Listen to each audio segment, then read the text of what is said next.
Hi welcome back to my channel. ఈరోజు కథ తలంబ్రాలు 13వ భాగాన్ని వినేద్దాం. ఏడుస్తున్న మహా వైపు చూశాడు అర్జున్. మహాకి ఏం చేయాలో కూడా అర్థం కావడం లేదు.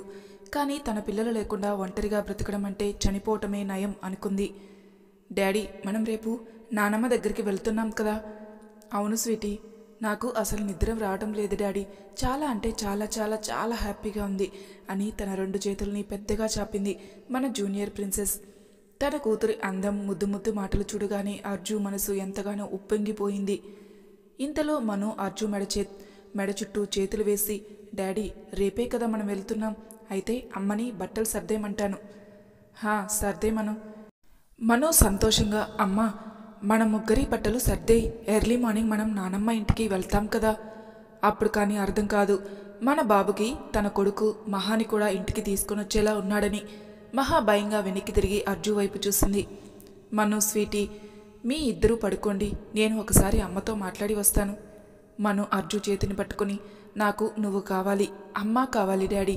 మీ ఇద్దరిలో ఒక్కరు లేకపోయినా మేము ఒంటరి వాళ్ళమే. ఎక్కడో లాగిపెట్టి కొట్టినట్లుగా ఉంది అర్జున్కి. స్వీటీ అర్జు వెనుక నుంచి చేతులు వేసి ఊగుతూ, అవును డాడీ, అమ్మ, నువ్వు, నేను, అన్నయ్య, నానమ్మ, మనం అందరం రేపు ఎంచక్కా ఆడుకోవచ్చు. కానీ డాడీ, నేను నీ పార్టీనే, సరేనా? అర్జు చెంపపై ముద్దు పెట్టి మరీ చెప్పింది. మహా రాకపోతే ఈ ఇద్దరూ నా దగ్గర ఉండలేరు. అలా అని దాన్ని భారీగా నేను యాక్సెప్ట్ చేయలేను అనుకుని, సరే ఇప్పటికే లేట్ అయింది, మీరు పడుకోండి, నేను అమ్మతో మాట్లాడి మీ దగ్గరే పడుకుంటాను, సరేనా? ఇద్దరూ ఒకేసారి సరే డాడీ. మహాకి భయంతో చెమటలు పట్టేశాయి. అలానే కోయ బొమ్మల అర్జున్ వైపు చూసింది. అర్జు ఒక్కసారి పిల్లల వైపు చూశాడు. స్వీటీ, మను ఇద్దరూ ఆడుకుంటున్నారు. కామ్గా డోర్ జారేసి మహా వైపు చూశాడు. మహా తలదించుకుని, నాకు నా పిల్లలు కావాలి, నా పిల్లల్ని నాకు దూరం చేయాలని చూడకు, కావాలంటే అని ఇంకా ఏదో చెప్తుంటే ష్ అని కోపంగా చూశాడు. పాప దెబ్బకి సైలెంట్ అవి ఏడుస్తుంది. నీ మాటలు వినటానికి నేను రాలేదు. నువ్వు లేకుండా పిల్లలు ఉండలేరు. కానీ పిల్లల కోసమైనా నువ్వు మా ఇంటికి రా. కేవలం పిల్లకి తల్లిగా మాత్రమే, అర్థమైందా? నేను రాను, అసలు మీ ఇంటికి రాను. కావాలంటే పిల్లలు నా దగ్గరే ఉంటారు, మీరు రండి పిల్లల కోసం, నేను ఏమాత్రం మీ ఇంటికి రాను.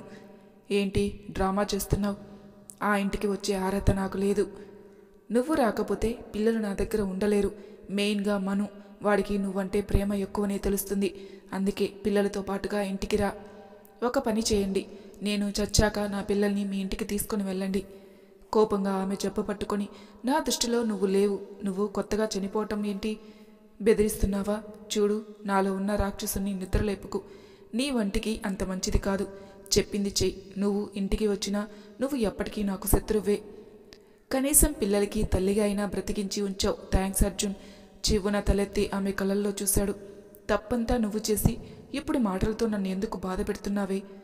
నేను బాధ పెట్టడం ఏంటి అర్జున్? భర్త ఉన్న తన ప్రేమకు నోచుకోలేను. తల్లిదండ్రుల దృష్టిలో నేను ఎప్పుడో చనిపోయాను. ఇంకా అత్తగారి దృష్టిలో నేను ఒక దుర్మార్గురాలిని. పిల్లల దృష్టిలో మావయ్యని చంపిన హంతకురాలిని. ఇంకా ఇందులో నిన్ను బాధ పెట్టేది ఏముంది? చేసింది చాలు, ముందు బట్టలు సర్దు. ఇప్పుడే బయలుదేరాలి. పొద్దుట వరకు ఇక్కడ నీ గదిలో అంటే నా వల్ల కాదు. పద, ఇంటికి వెళ్దాం. అర్జున్, ఒకటి అడగనా? ఏంటి? కోపంగానే అరిచాడు. నేను చచ్చిపోతే అప్పుడైనా నువ్వు నన్ను క్షమిస్తావా? ఎంతో బాధగా అడిగింది. మనసులో ఏదో మెలిపెట్టినట్లు ఉన్న కోపంగా మహా వైపు చూసి, మాటలు తూటాల్లా బానే పేల్చుతున్నావు, చంపేస్తాను. వెధవ మాటలు నా దగ్గర ఆడావంటే మూసుకొని బట్టలు సర్దు. మహా ఏడుస్తూ అలానే అర్జున్ వైపు చూసింది. అతనికి తెలుసు ఆమెకి తనంటే ఎంతో పిచ్చో. నా బుర్రని హీట్ చేయకు, లగేజ్ ప్యాక్ చేయి అని కోపంగా రూమ్కి వచ్చాడు. డాడీ, వచ్చేసావా? స్వీటీ, మీకు నిద్ర వస్తుందా? లేదు డాడీ, అస్సలు రావటం లేదు. నాకైతే ఎప్పుడెప్పుడు మన ఇంటికి వెళ్దామా అని ఆతృతగా ఉంది. మను కూడా సంతోషంగా బెడ్ మీద ఎగురుతూ, అవును డాడీ, మార్నింగ్ వరకు వెయిట్ చేయాలి అంటే అస్సలు నిద్ర రావటం లేదు. ఇప్పుడే వెళ్ళిపోదామా? స్వీటీ, మను ఇద్దరూ సంతోషంగా ఎగిరి గంతేశారు. ఇంతలో లోపలికి వచ్చింది మహా. అమ్మ, ఎందుకు మా డాడీ వచ్చిన దగ్గర నుంచి ఏడుపు ముఖం పెట్టుకున్నావు? నీకు ఇష్టం లేకపోతే చెప్పు, నేను డాడీ బయట హాల్లో కూర్చుంటాం. ఎంత బాధ ఉన్నా పిల్లల విషయంలో మహా ఎప్పుడూ నార్మల్గానే ఉంటుంది. మహా కోపంగా స్వీటీ దగ్గరికి వచ్చి 2 చేతులు కట్టుకుని షార్ప్ లుక్ ఇచ్చింది. స్వీటీ నవ్వుతూ, అరే మహా, ఎందుకంత కోపం?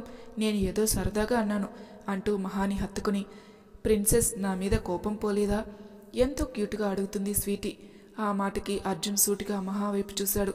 మహా మాత్రం ఏమీ పట్టనట్టుగా స్వీటీ నుదుటిన ముద్దు పెట్టి, నీ మీద నాకు కోపం ఏంటిమా?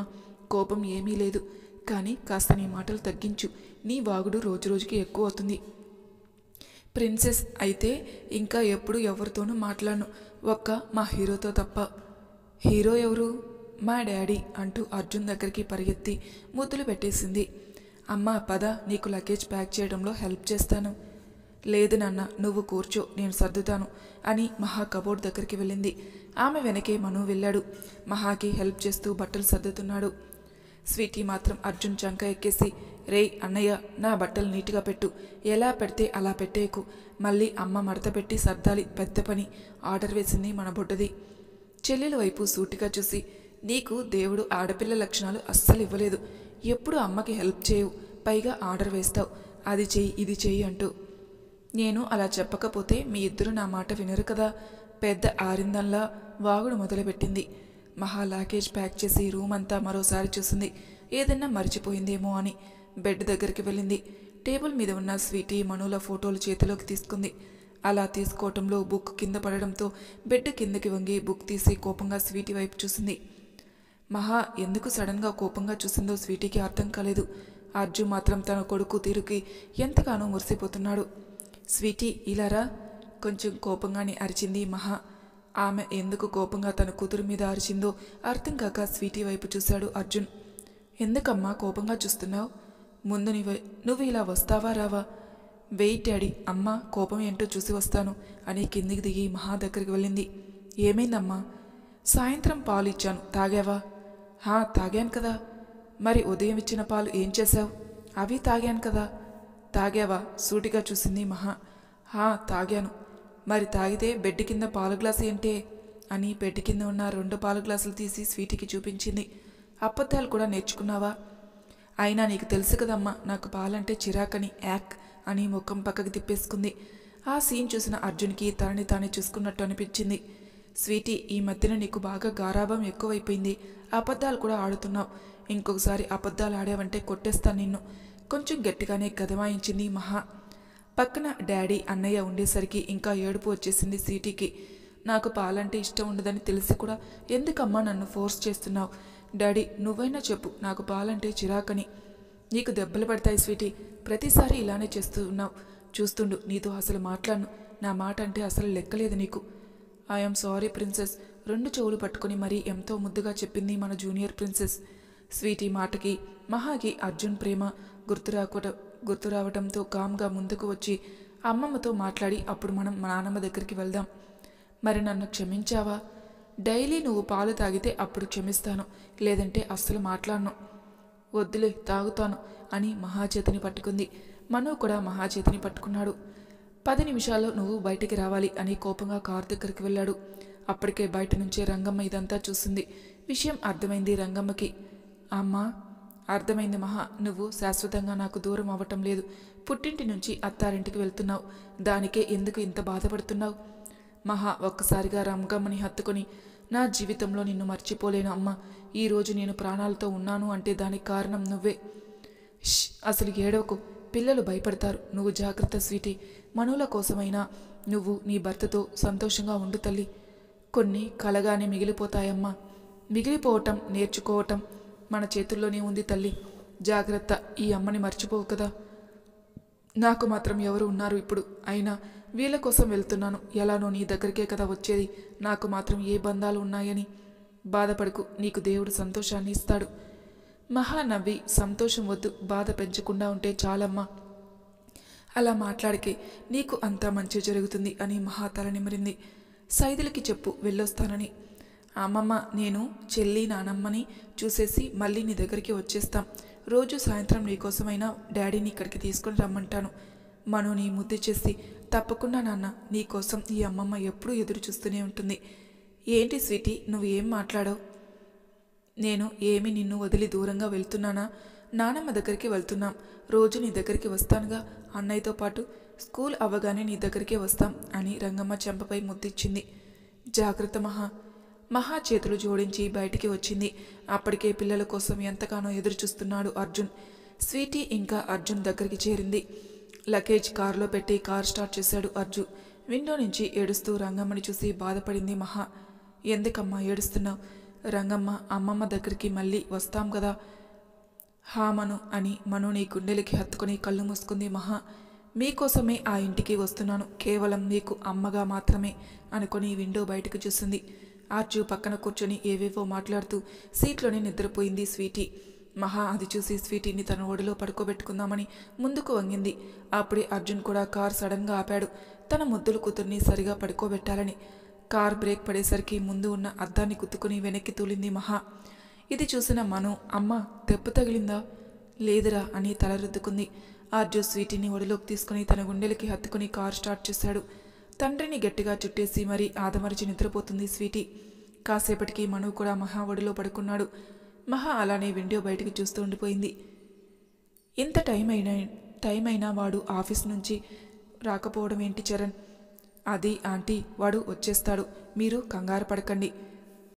చరణ్ నిజం చెప్పు, వాడు నిజంగానే ఆఫీస్కి వెళ్ళాడా? చరణ్ కంగారుగా, అవునమ్మా, వాడు ఆఫీస్కే వెళ్ళాడు. పైగా ఇంపార్టెంట్ ప్రాజెక్ట్ వర్క్ కూడా ఉందంట. ఎంత ఇంపార్టెంట్ అయినా వాడితో నువ్వు కలిసే ఉంటావు కదరా. పైగా ఇంత అర్ధరాత్రి అయినా నువ్వు కూడా ఇక్కడ ఉన్నావంటే ఏదో జరిగింది, నిజం చెప్పరా? చరణ్ తడబడుతూ, ఆంటీ అది మహా కనిపించింది వాడికి. ఏంటి? అవునాంటీ, వాడికి మహా కనిపించింది. అంతేకాదు వాడికి 2 పిల్లలు కూడా ఉన్నారు. ఏంటి? అవునాంటీ, ఇప్పుడు వాడు పిల్లల కోసం మహా దగ్గరికి వెళ్ళాడు. సీత సంతోషంగా, మహాకి పిల్లలు పుట్టారా? అవునాంటీ, కానీ వీడే మహాని ఏం చేస్తాడేమో అని భయంగా ఉంది. మహా మీద చాలా కోపంగా ఉన్నాడు. ఇప్పుడు తన దగ్గరికి వెళ్ళి ఏం గొడవ చేస్తాడని భయంగా ఉంది. సీతకు మాత్రం చాలా సంతోషంగా ఉంది. నాకు మనవడు మనవరాలు ఉన్నారా అని తనలో తానే సంతోషపడింది. అప్పుడే స్వీటీని ఎత్తుకుని అర్జున్ గుమ్మం దగ్గర నిలబడ్డాడు. మహా అతని వెనకే మనుని ఎత్తుకుని నిలబడింది. రేయ్ అర్జున్ అని చరణ్ అర్జున్ దగ్గరికి వెళ్ళాడు. సీత సంతోషంగా అర్జున్ వైపు చూసి సంతోషంగా నవ్వింది. మహా మాత్రం అలానే అర్జున్ వెనక నిలబడింది. లోపలికి అడుగు పెడదామన్నా తనకి ధైర్యం చాలటం లేదు. ఆ రోజు తను చేసిన గొడవ గుర్తొచ్చేసరికి మనసంతా భారంగా అయిపోయింది. సీత గబగబా కిచెన్ రూమ్కి వెళ్ళి హారతి పళ్ళెం పట్టుకుని గుమ్మం దగ్గరికి వచ్చింది. మహా, వాడి పక్కన నుంచో, ఇద్దరికీ దిష్టి తీస్తాను. అర్జున్ కోపం తమాయించుకుని మహా చేతిని గట్టిగా పట్టుకుని పక్కకి లాగాడు. సీత ఇద్దరికీ దిష్టి తీసి ఆ సంతోషంలో ఎర్రనీళ్లు చరణ్ మీద వేసి మహా చేతిలో ఉన్న మనోని తీసుకుని గుండెలకు హత్తుకుంది. రేయ్, వీడు అచ్చం మీ నాన్నలానే ఉన్నాడురా అని స్వీటీని కూడా తీసుకుని ముద్దు చేసింది. చాలా రోజుల తర్వాత తన తల్లి ముఖంలో సంతోషం చూసేసరికి అర్జున్ ముఖంలో చిరునవ్వు. మహా మాత్రం అలానే అర్జున్కి దూరంగా ఉంది. లోపలికి రండి ఇద్దరు, బయట నిలబడ్డారే. సీత మాటలకి మహా ఏడుస్తూ అలానే చూసింది. మహా తన పక్కన నించునేసరికి అర్జున్ కోపంగా లోపలికి అడుగు పెట్టాడు. కోపంగా లోపలికి వచ్చాడు అర్జున్. మహాకి ధైర్యం చాలటం లేదు. ముందు అడుగు వేద్దామన్నా. ఏమైందమ్మా, అక్కడే నిలబడిపోయావు? సీత మాటకి ఏడుస్తూ నేల మీద చతికిలపడి సీత కాళ్ళు పట్టుకుని ఏడ్చింది మహా. నన్ను క్షమించండి అత్తయ్య, నా వల్లే కదా మీ పసుపు కుంకుమలు దూరమయ్యాయి. ఎలా లోపలికి రాగలను? కన్నీటితో సీత పాదాలను కడిగింది మహా. చరణ్ జాలిగా మహా వైపు చూశాడు. అర్జున్ మాత్రం విసుగ్గా చూస్తున్నాడు. మహా పైకిలే అని మహా చేతిని పట్టుకుని పైకి లేపి, జరిగిందంతా జరిగింది, ఇకనైనా అర్జున్తో కలిసి సంతోషంగా ఉండు. ఇకపై చప్పుడు కాని మాటలు విని నీ బంధాన్ని ముక్కలయ్యేలా చేయకు. నువ్వు కావాలని చేయలేదు. ఆ సిద్ధు మాటలకి భయపడి చేశావు. కానీ మామయ్యకి అలా జరుగుతుందని ఎవరు ఊహించలేదు. అందుకే ఆ రోజు అంత కోపంగా నీ మీద విరుచుకుపడ్డాం. లేదత్తయ్య, మీ మనసు మంచిది కాబట్టి నన్ను ఇంకా ప్రాణాలతో ఉంచారు. మహా, ముందు పైకిలే, చూడు ఎలా ఉన్నావు, అసలు తింటున్నావా లేదా? అర్జున్కి చిర్రొచ్చి, అమ్మ నీకు అసలే ఆరోగ్యం బాగోదు, ముందు నువ్వు పిల్లల్ని ఇటు ఇవ్వు, వాళ్ళని పడుకోబెడతాను. అర్జున్, అమ్మ ఇప్పటికే చాలా లేట్ అయింది, నువ్వు పడుకో. చరణ్, నువ్వు ఫ్రెష్ అవ్వు. సీత బాధగా, నేను మహాతో చాలా విషయాలు మాట్లాడడానికి ఏమీ లేవు అమ్మా, అంతా అయిపోయింది. పిల్లల్ని ఇటు ఇవ్వు, రూమ్కి తీసుకుని వెళ్తాను. మహా వైపు బాధగా చూసి అర్జున్ చేతికి పిల్లల్ని ఇచ్చింది. అమ్మ ఇంక నువ్వు పడుకో. చరణ్ మార్నింగ్ మీటింగ్ ఉంది, మర్చిపోయావా? ఇంకా నిలబడి సినిమా చూస్తున్నావు. చరణ్ ఇంకా ఏమీ మాట్లాడుకున్నా రూమ్కి వెళ్ళాడు. అర్జున్, పిల్లల్ని నా రూమ్లో పడుకోబెట్టుకురా. అర్జున్ నవ్వి, ఈ ఒక్కరోజుకి నా దగ్గర పడుకోబెట్టుకుంటానమ్మా, రేపటి నుంచి నువ్వే పిల్లల్ని చూసుకుందో గాని. తన పిల్లలంటే ఎంత పిచ్చో అర్జున్ మాటల్లోనే తెలుస్తుంది. ప్లీజ్ అమ్మ, ఈ ఒక్క రాత్రి పిల్లలతో పడుకుంటాను. అర్జున్ తలని మిరి, నాకు తెలుసు నాన్న, పిల్లల్ని చూసేసరికి నీ మనసు ఎంత బాధపడుతుందో, వెళ్ళు సరే అమ్మ అని మహా వైపు చూసి రూమ్కి రమ్మని సైగ చేశాడు. మహా ఉదయం మాట్లాడుకుందాం, నువ్వు కూడా నిద్రపో అని సీత తన రూమ్కి వెళ్ళింది. అర్జున్ నేరుగా తన రూమ్కి వెళ్ళి పిల్లల్ని బెడ్ మీద పడుకోబెట్టి దుప్పటి కప్పి ఏసీ ఆన్ చేసి స్నానం చేద్దామని టవల్ తీసుకున్నాడు. ఈలోపు మహా వచ్చింది. భయంగానే రూమ్లో అడుగుపెట్టింది. ఆమె వైపు చూడకుండానే, మా అమ్మతో నువ్వు దూరంగా ఉండు, ఆవిడ మాట్లాడినా సరే నువ్వు మాత్రం పరాయి దానిలానే ఉండు. మహా ఏం మాట్లాడలేదు. అలానే అర్జున్ వైపు చూసింది. షర్ట్ బటన్స్ వీపుతూ, చెప్పిన మాట విని గుర్తుపెట్టుకో, పిల్లలకి తల్లిగా మాత్రమే నువ్వు ఇక్కడ ఉండేది. పిల్లల వంకతో నువ్వు మా అమ్మకి దగ్గర అవ్వాల్సిన చూసినా సరే ఊరుకునేదే లేదు అని ఆమె వైపు చూశాడు. పిల్లల వైపు బాధగా చూస్తుంది మహా. వెలుతురులో స్పష్టంగా కనిపిస్తుంది ఆమె కంట్లో కన్నీరు. మీరు చెప్పినట్లే నేను దూరంగా ఉంటాను, కానీ పిల్లల విషయంలో మాత్రం నేను దూరంగా ఉండలేను. అర్జున్ చిరాగ్గా చూసి ఫాస్ట్గా వాష్రూమ్కి వెళ్ళాడు. మహా పిల్లల్ని ముద్దు చేసి బయట ల్యాన్లో నుంచింది. కాసేపటికి అర్జున్ ఫ్రెష్ అవి బయటికి వచ్చి రెడీ అవి బెడ్ మీద సెటిల్ అయ్యాడు. మను స్వీటీని దగ్గరికి తీసుకుని ముద్దాడి మహా కోసం చూశాడు. బయట ఉండడం చూసి ఏమీ పట్టనట్టు రెప్పలు వాల్చాడు. అతను నిద్రపోయాడని అనుకుని రూమ్కి వచ్చింది. మహా టైం చూసింది. 1 గంట అవడంతో అలానే బెడ్ చివర కూర్చొని ఆలోచిస్తుంది. కాసేపటికి ఆమె చూపు అర్జున్ ఫేస్ మీద పడింది. ఎంతో గాఢంగా నిద్రపోతున్నాడు. చిన్నగా నవ్వి మంచానికి ఆనుకొని 2 కాళ్ళు ముడుచుకొని తలని వెనక్కి వాల్చి నిద్రపోయింది మహా. సూర్యకిరణాలు ఫేస్ మీద పడేసరికి నిద్రలేచాడు అర్జున్. తన గుండెల మీద హాయిగా నిద్రపోతున్న పిల్లల్ని చూసి ఎంతగానో మురిసిపోయాడు. పిల్లల్ని కిస్ చేసి ఆఫీస్ టైం అవ్వడంతో నెమ్మదిగా పైకి లేచాడు. మంచానికి ఆనుకొని సొమ్మసిల్లి అర్జున్ పాదాలపై తలపెట్టుకుని నిద్రపోతుంది మహా. ఆమెని అలానే పరిశీలనగా చూశాడు. చెంపలపై కన్నీటి దారుల ఆనవాలు, కందిపోయిన ముఖం, అలసిన శరీరం. ఆమెని అలా చూడగానే బాధ అనిపించిన కోపంగానే చూశాడు అర్జున్. కామ్గా పైకి లేచి టవల్ తీసుకుని వాష్రూమ్కి వెళ్ళాడు. పిల్లల కోసం వచ్చిన సీత మహాని అలా చూడగానే జాలిగా అనిపించి, మహా మహా సీత మాటకి నిద్రలేచి, అత్తయ్య రాత్రంతా ఇలానే నిద్రపోయావా? లేదత్తయ్య, ఇప్పుడే కూర్చున్నాను, నిద్ర పట్టేసింది. అబద్ధాలు ఆడటం నీకు రాదులే, ముందు రెడీ అవ్వు, గుడికి వెళ్దాం.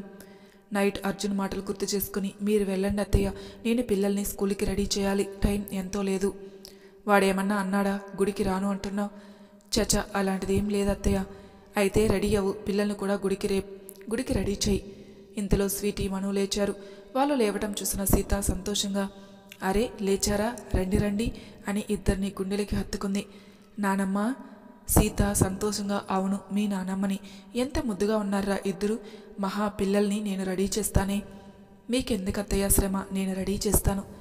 లేదమ్మా, ఈరోజు నేను అన్నయ్య నానమ్మ దగ్గరే రెడీ అవుతాం అని స్వీటీ అల్లరి చేసింది. సరే కానీ బుద్ధిగా ఉండాలి, నానమ్మని నువ్వు అసలు విసిగించకు, సరేనా? సరే అమ్మ, బుద్ధిగా తలదూపింది స్వీటీ. సీత మను నుదుటిన ముద్దు పెట్టి ప్రేమగా తల నిమిరింది. చాలా అందంగా ఉన్నారా, అచ్చం మీ తాతయ్యలానే. మరి నేను అందంగా లేనా నాని? స్వీటీ ముఖం చూసి, నువ్వైతే రాకుమారిలా ఉన్నావు, నీ పోలికంతా మీ నాన్నదే బాబు అని స్వీటీ ముద్దు చేసి, తొందరగా రెడీ అవ్వు మహా, చాలా రోజుల తర్వాత ఇంటికి కలవ వచ్చింది, ఈ సంతోషంలో గుడికి వెళ్ళాలి. నువ్వు అర్జున్ తొందరగా రెడీ అవి కిందికి రండి. సరే అత్తయ్య. ఫ్రెష్ అవి బయటకు వచ్చిన అర్జున్ పిల్లలు లేకపోవడం చూసి, మను స్వీటీ ఎక్కడా? అత్తయ్య రెడీ చేయడానికి తీసుకుని వెళ్ళారు. అర్జున్ సీరియస్గా చూసి, అమ్మకి హెల్త్ బాలేదు, నువ్వు ఎలా తనకి పిల్లలు అప్పచెప్పావు? అత్తయ్య అంత ప్రేమగా అడిగేసరికి నేను కాదనలేకపోయాను. అర్జున్ చిరాగ్గా ముఖం పెట్టి మిర్రర్ దగ్గరికి వెళ్ళాడు. మహాకి ఇంకా అర్జున్ కోపం అలవాటు అయిపోయి తన బ్యాగ్ ఓపెన్ చేసి టవల్ తీసుకుని వాష్రూమ్కి వెళ్ళింది. ఆఫీస్ కాల్ రావడంతో ఫోన్ తీసుకుని సోఫాలో కూర్చుని సీరియస్గా మాట్లాడుతున్నాడు అర్జున్. రే అర్జున్, ఇంకా రెడీ అవ్వలేదా? అమ్మ పిలుస్తుంది. కాల్ కట్ చేసి, ఎక్కడికి రా? గుడికి రా. సరే నేను ఇంటికి వెళ్తాను, బన్నీ ఏడుస్తున్నాడు. బ్రేక్ఫాస్ట్ చేసి వెళ్ళరా.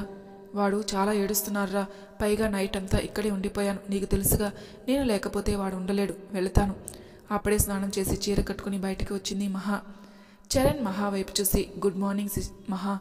మహా చిన్నగా నవ్వింది. బన్నీ ఏడుస్తున్నాడన్నావు? అర్థమైంది, నోరు మూయమనే కదా అర్థం. పిల్లల కోసం సీత దగ్గరికి వెళ్దామని ముందుకు వస్తున్న మహాకి కావాలనే కాలు అడ్డుపెట్టాడు చరణ్. కాలు తగలడంతో ముందుకు తూలి ఎదురుగా ఉన్న అర్జున్పై పడింది మహా. చరణ్ నవ్వుకుని బయటికి వెళ్ళాడు. ఒక్కసారిగా ఆమె మీద పడడంతో సోఫాకి అతుక్కుపోయాడు అర్జున్. ఆమె తడి జుట్టు అతని ముఖంపై పడడంతో నెమ్మదిగా కళ్ళు తెరిచాడు. మహా భయంగా లేవాలని చూసింది, కానీ ఆమె జుట్టు అతని షర్టుకి ఇరుక్కుపోవడంతో గుటకలు మింగుతూ, నేను కావాలని పడలేదు, ముందు నువ్వు జుట్టు తీ, నాకు చాలా చిరాగ్గా ఉంది. అని అతని ముఖంపై పడిన జుట్టుని తీస్తూ అతని కళ్ళల్లో చూసింది. అర్జున్ ఫేస్ పక్కకు తిప్పుకొని ఉన్నాడు. మహా ఇంకా చూడటం మాని షర్టుకి ఇరుక్కున్న జుట్టు తీస్తుంది. చాలా రోజుల తర్వాత ఆమె గుండె చప్పుడు అతని ఎదకి తాకుతుంది. తెలియకుండానే మహా వైపు చూశాడు. దించిన తల ఎత్తకుండా భారంగా ఊపిరి తీసుకుంటూ వణుకుతున్న చేతులతో జుట్టు తీస్తుంది. ఆమె వైపు అలానే చూసి మహా మహా ఆశ్చర్యంగా చూసింది. అర్జున్ చిన్నగా నవ్వి ఏంటిది, ఏంటి నా వీక్నెస్తో ఆడుకుందామనే? మహా ఏమీ అర్థం కాక చూసింది. అలా చూడకు మహా, నా బలహీనత ఏంటో నీకు తెలుసు. నేను నిన్ను క్షమించటం లేదని ఈ రకంగా ట్రయల్స్ వేస్తున్నావా? మహాకి ఎక్కలేని ఏడుపు వచ్చింది, కానీ ఏడవలేదు. మాట్లాడుతున్నావు అర్జున్, ఏం మాట్లాడుతున్నావు అర్జున్? నువ్వు వేసే వేషాల గురించి మాట్లాడుతున్నాను. నువ్వు నన్ను క్షమిస్తావన్న నమ్మకం నాకు అసలు లేదు. నీ గురించి తెలుసు కూడా, నేను ఇలాంటి పిచ్చి పనులు చేయను. కలలో కూడా అనుకోకు. నా క్యారెక్టర్ ఏంటో నీకు తెలీదా? తెలుసు. అడ్డమైన మాటలు విని మళ్ళీ నాకు దగ్గర అవుతావేమో అని అనుమానం. మహా ఏం మాట్లాడలేదు. తన జుట్టు తీసి అర్జున్ వైపు చూడకుండా టవల్ తీసుకుని బయటికి వెళ్ళిపోయింది. డాడీ డాడీ అని అర్జున్ ముందుకు వచ్చి ఎలా ఉన్నావు డాడీ? పట్టుపరికినిలో తన కూతుర్ని చూసి ఎంతగానో మురిసిపోయాడు అర్జున్. వావ్ ఐసు, ఎంత బాగున్నావు అని కూతుర్ని ఎత్తుకొని ముద్దు చేశాడు అర్జున్. ఐషునా? నన్ను అందరూ స్వీటీ అనే కదా పిలుస్తారు. డాడీ పిలిచిన పిలుపు బాలేదు. లేదు డాడీ, చాలా చాలా బాగుంది. 2 కళ్ళు గుండ్రంగా తిప్పి మరీ చెప్పింది స్వీటీ. అన్నయ్య ఎక్కడా? అన్నయ్య నాని దగ్గర ఉన్నాడు. నువ్వు ఏంటి ఇంకా రెడీ కాలేదు? 5 మినిట్స్ నాన్న, రెడీ అయిపోతాను. అమ్మ ఏది డాడీ? అదిగో బయట ఉంది. మహాని చూసిన స్వీటీ అమ్మా అమ్మా. ఏంటమ్మా? డాడీకి డ్రెస్ తీ చూడు, డాడీకి ఇంకా రెడీ కాలేదు. నీకు తెలీదా బట్టలు తీసి రెడీగా ఉంచాలని? అర్జున్ కూతురు తలనుమిరి నేను తీసుకుంటానమ్మా అని మహావైపు కోపంగా చూశాడు. అమ్మ డాడీ అలానే అంటారు, నువ్వు తీ. మహా తప్పక అర్జున్ డ్రెస్ తీసి బెడ్ మీద పెట్టి స్వీటీ ఒకసారి నాతో పాటు బయటికి రా. ఎందుకమ్మా? చెప్తాన్రా అని స్వీటీని ఎత్తుకుని బయటికి వచ్చింది. ఏమైందమ్మా బయటికి తీసుకుని వచ్చావు? ఏం లేదు, నీకు బూస్ట్ ఇద్దామని. ఎక్కడైతే తన కూతురు అర్జున్ పనులు చేయమంటుందో అని భయం. కాసేపటికి అందరూ రెడీ అవి గుడికి వెళ్లారు. గుడి లోపలికి వచ్చి దేవునికి దండం పెట్టుకుని అర్జున్ వైపు చూసింది. సీత చాలా రోజుల తర్వాత కొడుకు ముఖంలో సంతోషం చూస్తుంది. అతనికి దూరంగా వెనక నిలబడి ఉన్న మహా వైపు చూసింది. ఎంతో సంతోషంగా ఉండవలసిన వాళ్ళు ఇలా దూరంగా ఉంటున్నారు. దేవుడా, నువ్వే నా కొడుకు మనసు ఎలా అయినా మార్చు. పిల్లల కోసమే వాడు మహాని ఇంటికి తీసుకువచ్చాడని నాకు తెలుసు. ఇద్దరు ఎప్పుడు కలుస్తారో కూడా తెలీదు. అంతా నీ చేతుల్లోనే ఉంది. నువ్వే ఇద్దరిని కలపాలి అని మనసులోనే దేవుణ్ణి ప్రార్థించింది. ఇంతలో పూజారి వచ్చి హారతి ఇవ్వడంతో అందరూ హారతి తీసుకున్నారు. అర్జున్ పిల్లల్ని తీసుకుని అక్కడే గుడి మెట్టల దగ్గర కూర్చుని ఇద్దరికి ప్రసాదం తినిపిస్తున్నాడు. హర్షతో కలిసి గుడికి వచ్చింది లీనా. మహాని చూసి మహా ఎలా ఉన్నావు? ఎంతో సంతోషంగా అడిగింది మహాని. చూడగానే హర్ష ఆనందానికి అవధుల్లేవు. బాగున్నాను, నువ్వెలా ఉన్నావు అని హర్ష వైపు చూసింది. ప్రేమగా మహా తల నిమిరి ఎలా ఉన్నావు? బాగున్నాను హర్ష అని ఏడుస్తూ తలదించుకుంది. ఎందుకు ఏడుస్తున్నావు మహా? ఏం లేదు హర్ష, చాలా రోజులైంది కదా నిన్ను చూసి. అసలు నువ్వేనా ఇలా ఉంది? ఎంత మారిపోయావు మహా, అసలు తింటున్నావా? తింటున్నాను హర్ష అని లీనా వైపు చూసింది. ఆమె మెడలో పసుపు తాడు చూసి లీనా, నీకు పెళ్ళి ఎప్పుడైంది? సంవత్సరం అవుతుంది మహా. అవునా? తను డాక్టర్, పేరు ఆర్య, నన్ను చాలా బాగా చూసుకుంటాడు అని నవ్వుతూ మాట్లాడింది లీనా. హర్ష మహా వైపు చూసి బాధపడి అర్జున్ వైపు చూశాడు. ఒడిలో ఉన్న పిల్లల్ని చూసి మహా, ఆ పిల్లలు? మా పిల్లలే హర్ష, శ్రీకృష్ణ, ఐశ్వర్య. పిల్లల కోసమా నిన్ను వాడు ఇంటికి తీసుకొచ్చింది? సూటిగా అడిగారు హర్ష. హర్ష అత్తయ్య ఒక్కరితే ఉన్నారు, నేను మళ్ళీ మాట్లాడతాను అని కంగారుగా సీత దగ్గరికి వెళ్ళింది. ఏమైంది అన్నయ్య? ఏం లేదు, నువ్వు దేవునికి దండం పెట్టుకో, నేను అర్జున్తో మాట్లాడి వస్తాను అని అర్జున్ దగ్గరికి వెళ్ళాడు. ఏంట్రా గుడికి వచ్చావు? ఎవరి పిల్లలు? ఎవరు డాడీ ఈ అంకుల్? నా ఫ్రెండ్ మా, పేరు హర్ష. అవునా? నా పిల్లలు హర్ష, చాలా బాగున్నారా అని స్వీటీని మనుని ఎత్తుకున్నాడు. కాసేపటికి పిల్లలు మహా దగ్గరికి వెళ్లడంతో మహాని క్షమించావా అర్జున్? వేరే విషయం మాట్లాడుకుందామా? నువ్వు మారవరా, నీకు ఎంత చెప్పినా కూడా వేస్ట్. కనీసం పిల్లలతో అయినా సంతోషంగా ఉండు. నాకు తెలుసు, నువ్వు ఇంకా టాపిక్ ఇంతటితో వదిలే ప్లీజ్. తన టాపిక్ తెచ్చి నా మూడు పాడు చేయకు. హర్ష చిన్నగా నవ్వి అక్కడి నుంచి వెళ్ళాడు. మహా నవ్వుతూ సీతతో మాట్లాడుతుంది. అర్జున్ కోపంగా ముందుకు వచ్చి అమ్మ, నాకు ఆఫీస్కి టైం అవుతుంది, ఇంకా వెళ్దామా? సరే మహా, వెళ్దాం పద. మహా స్వీటీని ఎత్తుకుంది. అర్జున్ మనుని ఎత్తుకుని ముందుకు నడిచాడు. వెళ్తున్న మహా వైపు బాధగా చూస్తుండిపోయాడు హర్ష. ఏంటన్నయ్య ఇప్పటి వరకు సంతోషంగా ఉన్నావు, ఏమైంది అన్నయ్య బాధగా ఉన్నావు? బాధ ఏం లేదు మహా ఎప్పుడు సంతోషంగా ఉంటుందా అని. బాధపడకన్నయ్య, అర్జున్ మనసు ఖచ్చితంగా మారుతుంది. పిల్లల కోసం మహాని ఇంటికి తీసుకుని వచ్చాడు. తన మనసులో చోటు ఎందుకు ఇవ్వడు అన్నయ్య? నిజంగా మహాని క్షమిస్తాడా? ఖచ్చితంగా అన్నయ్య. మరి తర్వాయి భాగంలో ఏం జరుగుతుందో నెక్స్ట్ ఎపిసోడ్లో తెలుసుకుందాం. అంతవరకు నా ఛానల్ని సబ్స్క్రైబ్ చేయని వాళ్ళు ప్లీజ్ సబ్స్క్రైబ్ చేసుకోండి, లైక్ చేసి షేర్ చేయండి. మీ అభిప్రాయాలు నాకు కామెంట్ రూపంలో తెలియజేయండి. Thank you for listening.